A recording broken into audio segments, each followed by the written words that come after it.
I'm Krisha Spears. I am with the REACH initiative. So we are all things reentry in West Virginia, as that triage unit as people are coming out trying to figure out what resources they need and how we connect them to the resources. We have trained navigators with lived experience that we connect people with, and they walk with them for a year to figure out, how can they be successful and navigate all of those barriers. Um, so most of you I know Tara, but I don't know Ian and I don't know Edward.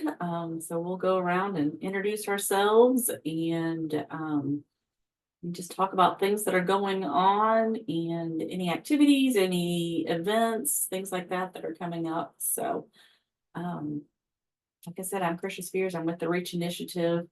I am not one of the navigators or the boots on the ground people. I'm the behind the scenes. So the past several days, I told everyone earlier that I have been using grant funds that we've been awarded to and working, utilizing Amazon Prime days to buy items for our duffel bags that we give out. So my search history is going to be quite crazy with socks and underwear and toothpaste and Mylar blankets and all of those things. So so yeah, but I order it and then I have it shipped to Amber, so it looks a little sketchy, I'm sure. And I said her UPS person is going to hate me once he starts receiving all these bulk items, but so that's one of the things we do. And if anything from this area, I do need to look at the Palatine of Buchanan, to see if when their grants are available. So I just we do a Palatine from Huntington, but I need to see when their dates are for this one, because they are offset, I believe. But that would be a great help for that. So I'm behind the scenes writing the grants, fulfilling grant requests, doing the final reports for that. I host all 21 reentry councils. I don't know, whatever else I do, the social media, all of those emails that you get, those come from me too. I don't know what all else I do. So all right, I will pass it over to Bonnie and then you can call on someone and we'll go from there. Hi, my name is Bonnie Helvey. I'm with Indivior. I work for a pharmaceutical company, but my actual position is an access director for criminal justice. So I work with all of the criminal justice related facilities in the state of West Virginia on helping get access to MAT treatment, not just our own, but just any of them. If we can help build an MAT program or just help people be able to get the prescribed medication for their patients. And I will call on Ian. Sorry, or are you going to introduce yourself later? No, that's fine. Thank you. My name is Ian Wallace. I am the new Director of Public Relations at the Hope Dealers Project, and I'm here to talk about the Recovery Fest we're going to be holding on September 28th. And I'm here to listen and get some resources and do some networking. So thank you all for having me. I'm looking forward to seeing what we got going on in this meeting.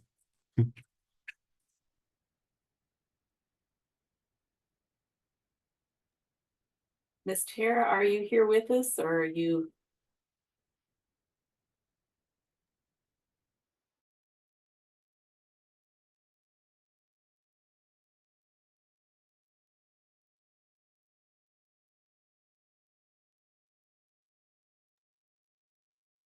Maybe not.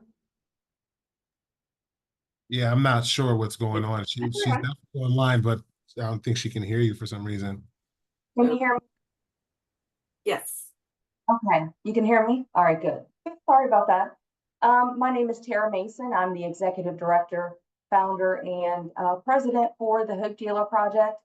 We are a nonprofit organization here in the Eastern Panhandle, and we basically are advocates. We assist individuals with getting into treatment, whether that be detox, rehab, sober living, and all of those good things. We do have a Recovery Fest that's coming up on September 28th here in the Eastern Panhandle. I will drop the link to register if anyone is interested in coming and being a vendor and providing our community with the resources and services that you guys have to offer.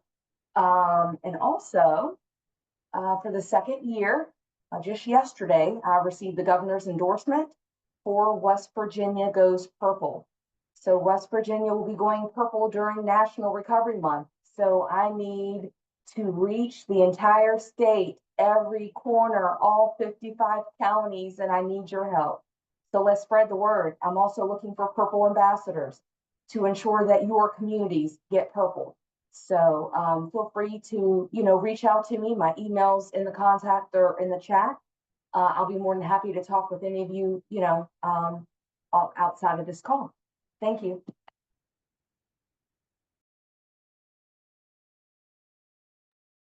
Great, thank you. That's awesome. I'm so glad that you finally got the endorsement, and I'm excited to see that. So I shared out, every couple of weeks on our listserv to the entire listserv, all 1,300 and some people. So hopefully you've got some takers that are going to help celebrate and turn their towns purple. All right, Jeremy. Hello, I'm Jeremy. I'm from the Traumatic Brain Injury Program at WVU Center for Excellence in Disabilities. We're a free program that helps find resources for anyone that has had a diagnosed traumatic brain injury. So we can offer a lot of resource coordination from our social workers. We have 5 that are statewide. We have some financial assistance piece. We pay for neuropsychological evaluations. Yeah, we hold different support groups. And that's a kind of the quick gist of it. Brain injuries are pretty common in the reentry and substance use demographic. So yeah, so we're trying to implement some screening in different places. And yeah, that's a little bit about us. Thanks. Oh, and I'm also part of the West Virginia Hope and Action Alliance. I'm trying to find the flyer, but there's going to be a Spark Symposium. It's going to be a new one. New symposium, it's going to be in October. They just changed the date, so I want to make sure I give you the right date, and I'll put the October 16th and 17th.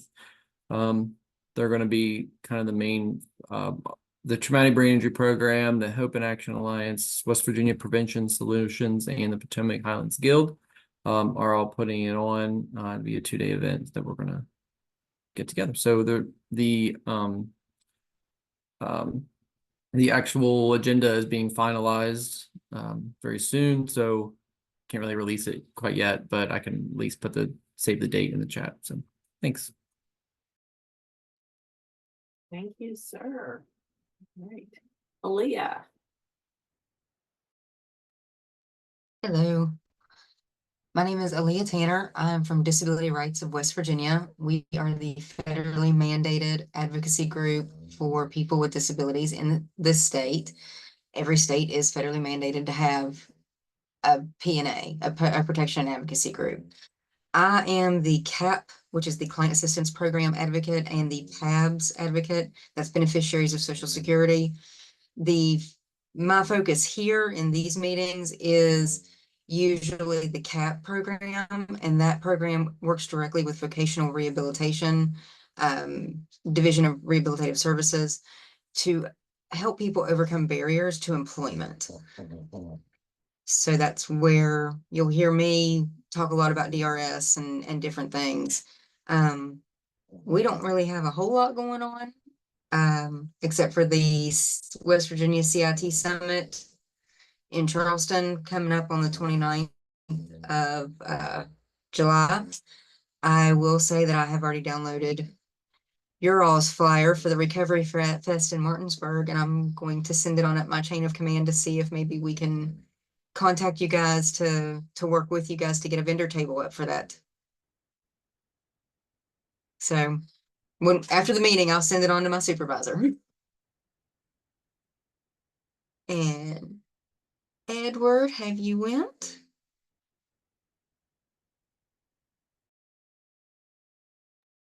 You are on mute, sir. Okay, good. Can you hear me now? Thank you. So I'm Father Edward Tete, a member of the Divine Word Missionaries. We are working in over 80 countries and originally from Ghana. And I'm the pastor of Holy Rosary Catholic Church here in Bekana. For the past 20 years, I've been beside my ministry as a parish. I also do volunteer at the prisons. And so when I came to West Virginia 5 years ago, I mean, I did in Chicago, Boston, and New Jersey. So when I came here, I asked the Deacon Rue. He's the director of our prison ministry for the state. And so he referred me to your group.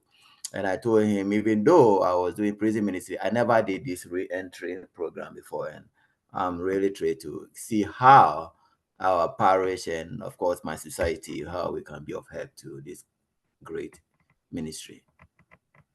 So thank you. Thank you for joining us, and I will drop in the chat how you can sign up to receive the emails for this council. Sure. And then, like I said, there are 20 other councils across the state, so you can join those as well. And this is what we do. And Ian, you're here for the right place to network, and you can. I'll drop it in for you as well. But this is the place to network and get information about who can offer what. So Thank you. and then I think Jen, I think you're the last one. Yes, ma'am. My name is Jen. I am the outreach coordinator for Northwood Health Systems Crisis Unit. We are actually located in the Northern Panhandle, but I try to attend all the meetings just to let everybody know about us, to use us as a resource if needed. We do receive referrals from all over the state.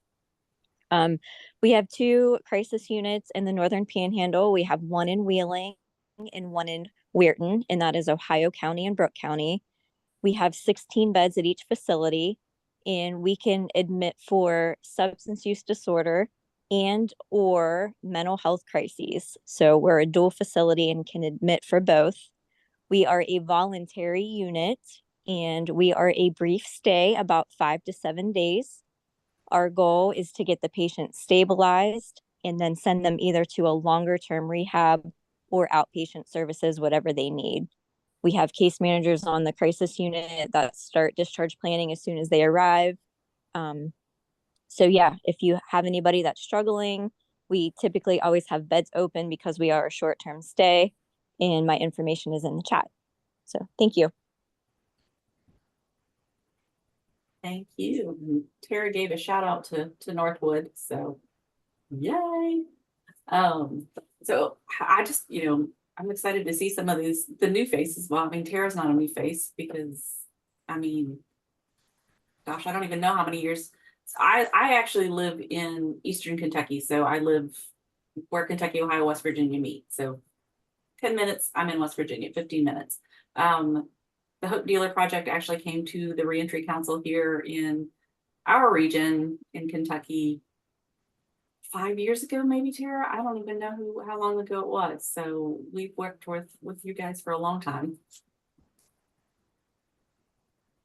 Yeah, that was 2017. It's been a while. Yeah, yeah. I was like, and it was my old job when I worked at the college, but we've worked together for a long time. So you're in a good spot and been working with good programs there. So. And then Bonnie and I spent a couple of days in Buchanan last month at the West Virginia Wesleyan at the Restorative Justice Conference. And we had, I think there were 125 people registered for the conference. And it was very healing and practice oriented, and I don't know, Bonnie, you actually attended a couple of sessions. I was running around all over the place, but Yeah, and sometimes I was the only non-attorney in the room, so that was interesting too. yeah. But yeah, it was a really neat experience. I know I learned a lot more about the restorative justice concept. It gives you hope that lives can be restored after addiction, and it was great. A lot of the sessions were really informative. Judge, is it Aloy? Is that how you pronounce that? He was there. He has an impressive record in his adult treatment court. I think he said like of 35-ish of his adults that were in his treatment court. There's only one that's relapsed, which is really impressive to me. So it was a really good experience, and very uplifting and healing, like Krisha said. So It's it's phenomenal. And, you know, there were people from peer recovery support specialists, the PRSs were there, attorneys were there, law enforcement, those of us that work in reentry. It was just a large group of people there to have the same common mission of how to restore and find healing after injustice. We are looking to do in November, like a statewide day of for Restorative Justice Week. So we will have different host cities across the state to have a circle of acceptance and support.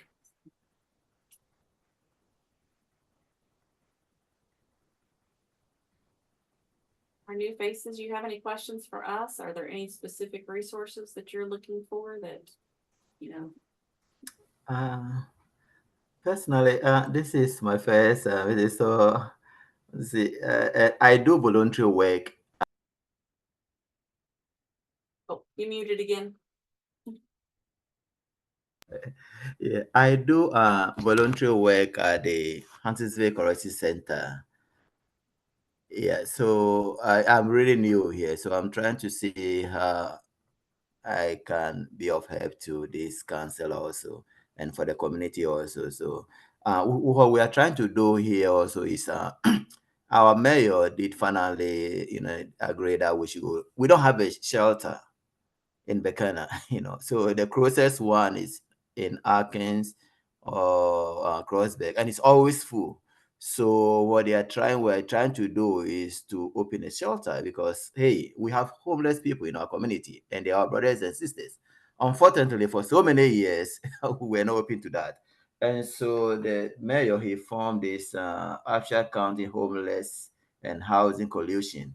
And so I go to that meeting also. So I'm trying to see how, because our church is the only Catholic church in the county here, and it's part of our ministry.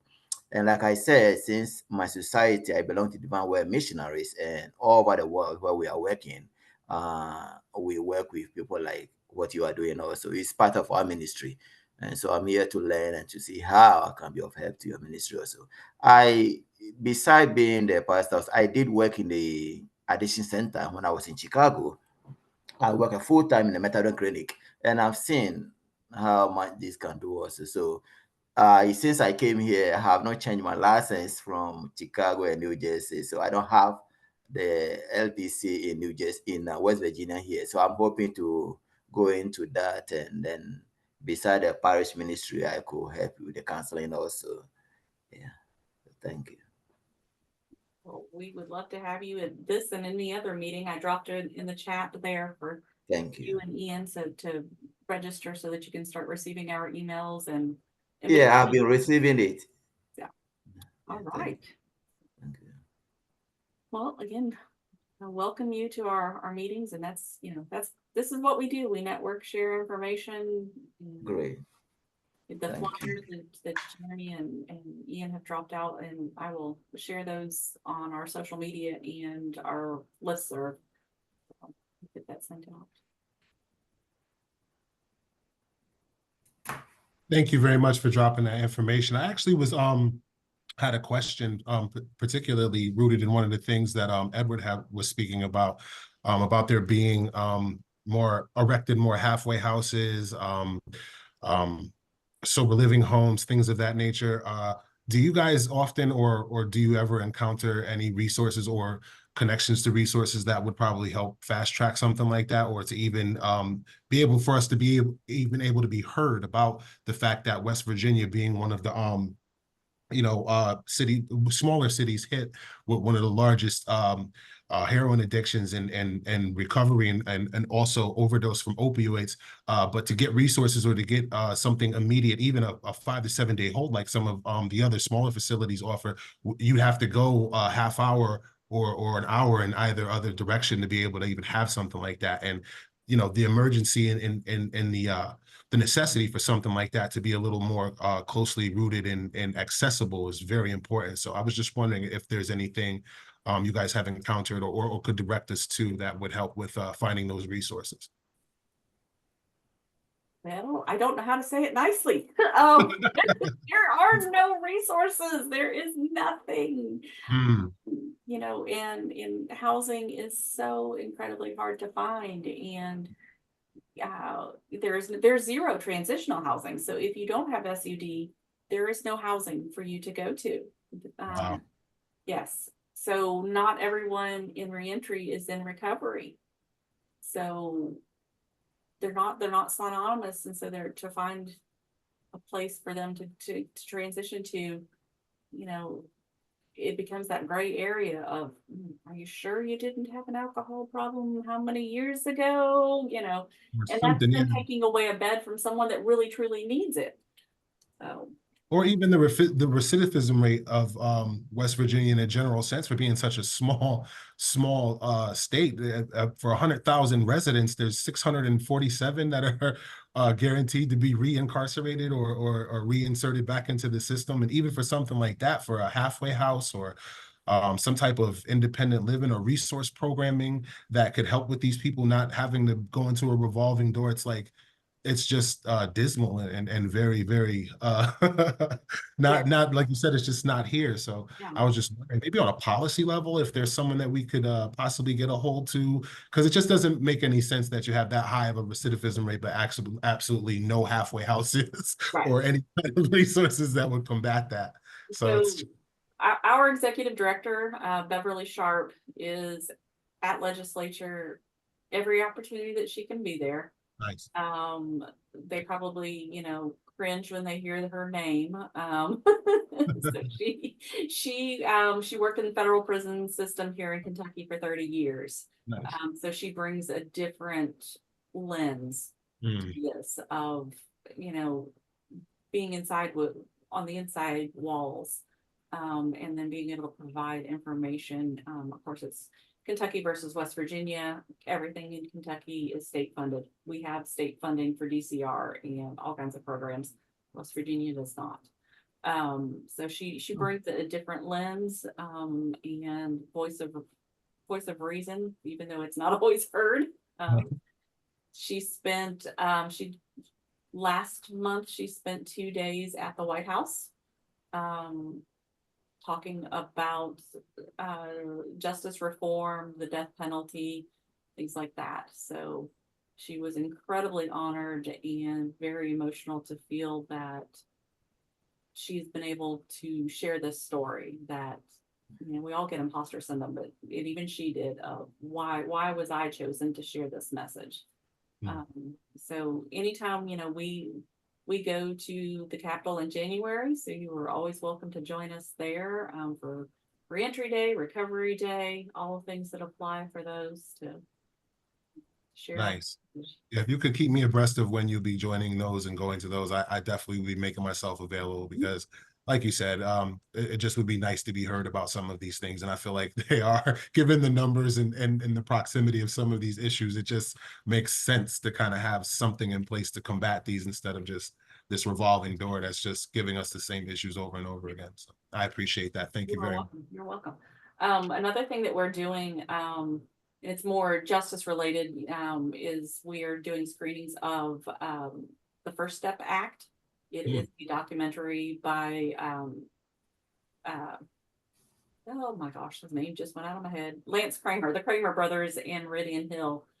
So it stars Van Jones is the mediator, the moderator for the whole thing, and takes a group from McDowell County, West Virginia, and a group from Los Angeles that are both, they have the same stories. You know, they have lost family to addiction or crime, and they are behind, you know, trying to reduce their sentence, to say that, you know, how can they have the first step to get back out? And so we have rights and work with the Kramer brothers to be able to show their documentary. So we do that free anywhere that we can do that. Lance, the producer, has joined us for several of these that, you know, we show the movie. We have a panel discussion with people like yourself or the city council or the mayor or whoever, just to have a discussion about, you know, they've served their time. Let's let them, you know, not always be a second-class citizen. And so, we would love to talk about sharing it, in your area, if we can do that. Just reach out to me, we can do that.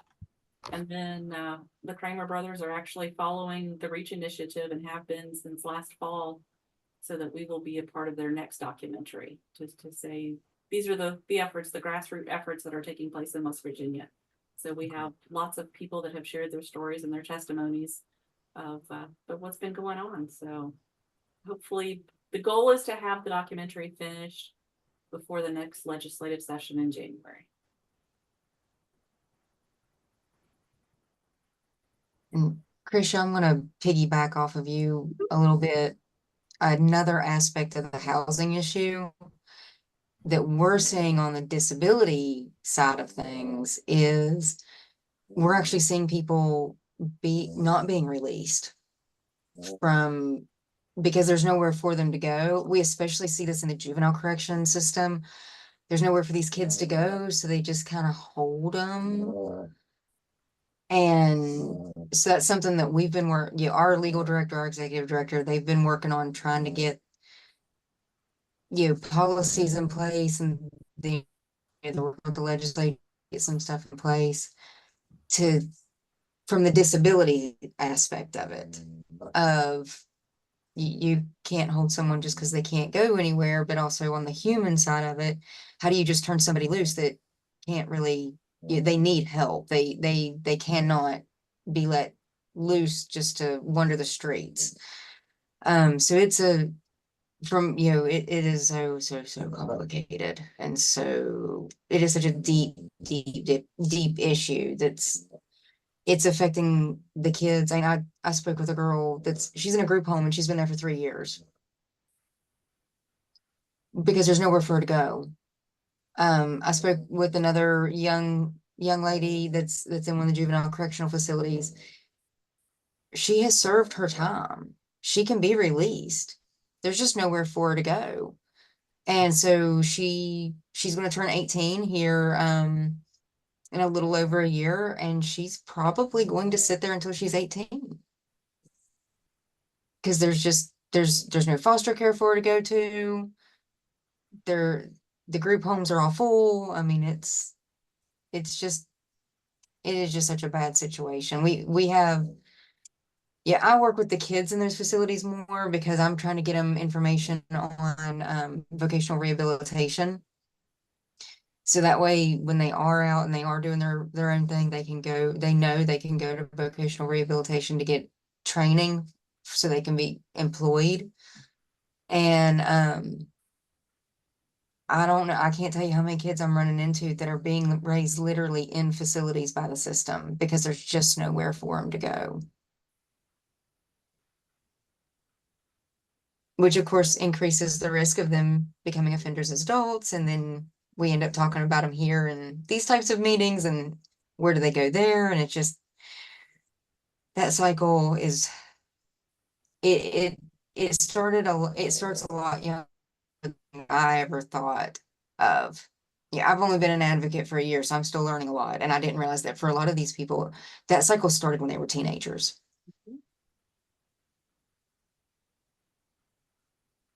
It's hard. Uh, How excuse me. how do we solve it early? I don't know. Yeah. Well, and Uh, I'm sure the legislature doesn't like to hear our legal director's name either. Do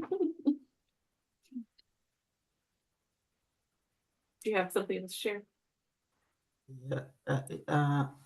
Some a case like this, what Catholic Charities and Salvation Army, do we reach out to them? Because like Catholic Charities, I work with them in Chicago, and I know they help a lot with that. So I don't know, I'm new, so pardon me. Is there a way we can reach out to some of these things to involve them in this meeting? Like, hey, we have this, we meet second Tuesdays in a man, so the director of the Catholic Charities or the diocese, our diocese, the lady in charge of our social ministry, to involve her to hear these stories, because it's just unfortunate that these young folks, their future, it's not really great, and we can't help them. We can do better. We have the resources. Catholic Charities does attend. I think she normally attend Highlands and maybe one of the two, and one or two other ones. So she pops in. Mhm. I can't, her name just Mhm. really escaped my head right now, but Mhm. they are able to help with some things. I know Yeah. birth certificates and IDs and things like that. So we do reach out to them. So And the Salvation Army. I don't think that I have ever seen a Salvation Army person on any of our meetings, Mhm. but we would love to have them here. Yeah, yeah. So I don't know how we can reach out to them to invite them. If anybody knows of any Salvation Army, I don't even know how many of them are. I know there's one in Huntington. Mm. Yeah, I know we have one in our town here, but I know we'll see what we can do. We have Thank you. one here in the Eastern Panhandle. They're very, very involved in the recovery community. Mhm.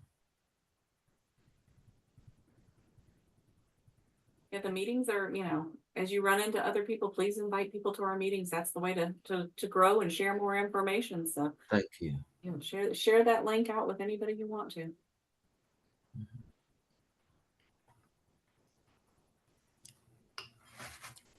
Right. The Well, United Way is also a good resource for short stuff, things that you need in the immediate. They have a pretty fast response time if you're looking for a resource. It's kind of like the Salvation Army. I know United Way has been very responsive and very helpful with us as it relates to crisis and emergency situations. So I would definitely get in contact with them in either Virginia or West Virginia. Get some type of contact information for the United Way in a general sense, because they're very good at that as well. Just to kind of give well, I hope that helps. and even the more local foundations, I just wrote this morning, I quickly applied for a grant that is due tomorrow for in the Parkersburg area for Three Sisters Health Foundation. And then, there's Palatine of Buckhannon, Palatine of Huntington. So any kind of local organization or foundation like that, if it's something that we can do to tie in re-entry, send that information to me and I'll be happy to write the grant.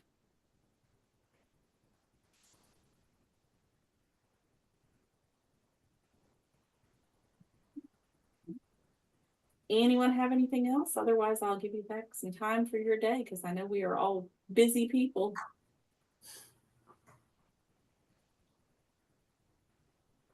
All right. Well, thank you very much. I will share out the flyers that we sent, and then everything is always on YouTube, so I can let me drop that in the chat for you, our YouTube channel. Maybe. Does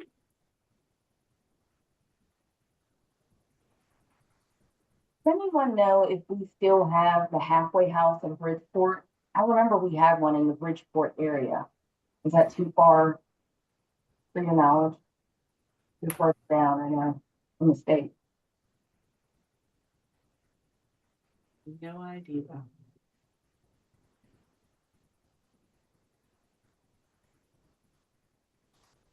All right, so there's the link to our YouTube channel. So I try and record as many of these reentry councils. So if you have hours that you just are dying to kill and need a new watch list, there you go.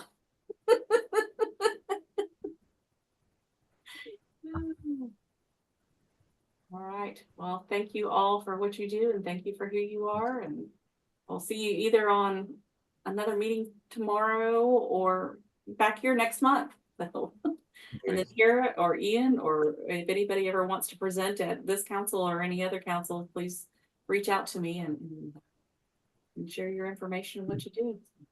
Thank you so much. Thanks, Yeah, Krisha. You're welcome. we'll be seeing a whole lot more of me going forward. All right. I look forward to it, sir. All right. Thank you. All right. Thank Bye-bye. you. Bye.